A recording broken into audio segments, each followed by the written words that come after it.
This video focuses on why learning to breathe is a great idea. So if you've ever watched a toddler breathing, they really expand their whole bellies during inhalation. This is the perfect diaphragmatic breath, and this is breathing well. But what happens over the years is we begin to have stresses in our lives, so micro to macro. These can be anything from your mum shouting at you, or maybe your first day at school or at work. Any of these experiences which shock you throughout your life. And these can include environmental stresses, so poor air quality from road traffic. So stress in our systems also happens when we want to express ourselves, but it isn't deemed socially acceptable. So maybe that's at work or at school, to show our emotions. It's in these moments that we subconsciously hold our breath. Emotion is energy in motion. And the natural process for it is to enter and exit the body freely. And so when we stop expressing ourselves fully, these little breath holes create tensions in the body. And then there's the bigger traumas in life, such as accidents or deaths and divorces. So this is where our bodies go into what's called fight or flight mode. We suppress our emotions and we hold our breath. And we contract our respiratory systems.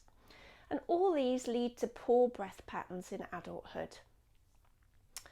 Most of our breathing is unconscious. And as far as I know, there isn't any culture where people are actually taught how to breathe.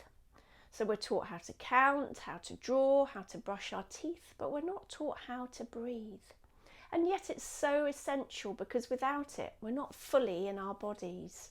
We're not fully living. Most people come to the subject of breathwork by not even knowing which muscles we use to breathe.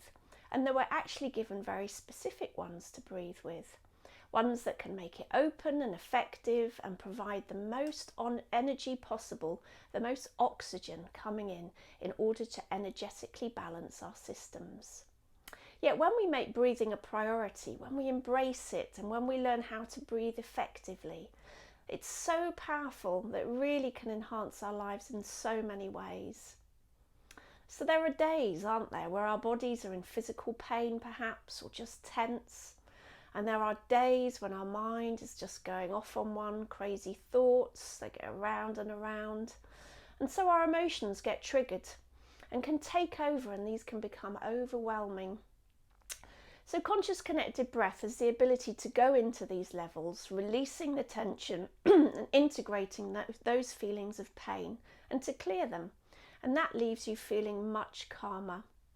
So we're able to build our capacity to relax with intensity, and we're training deep relaxation into the system. And this is the way we fold resilience into our body-mind system. We're toning the autonomic nervous system so that we're able to hold a higher charge of energy without going into panic or feeling overwhelmed. Deep breathing causes the vagus nerve to signal to our nervous system to lower our heart rate, lower our blood pressure, and release cortisol, which is the stress system, from our bodies. And it also increases endorphins into the body, and these are chemicals produced by the body to relieve stress and pain. Now they work similarly to a class of drugs called opioids, which relieve pain and can produce a feeling of euphoria. Most people are actually only getting about 25 to 30% of the air capacity they could if they got their breathing more open, and if it was more conscious, and they were more conscious of breathing in and out. So most people just don't realise that breathing is our main source of energy. You may think it's food or coffee. Yet over 70% of the energy that we live with from day to day comes from our breathing.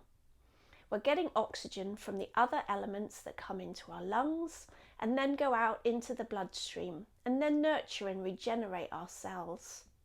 If you've ever practiced yoga or any of the ancient arts perhaps, they call this prana.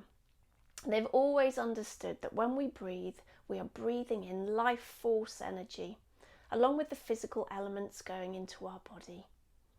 And when we breathe openly and effectively, this prana will access our whole energy field.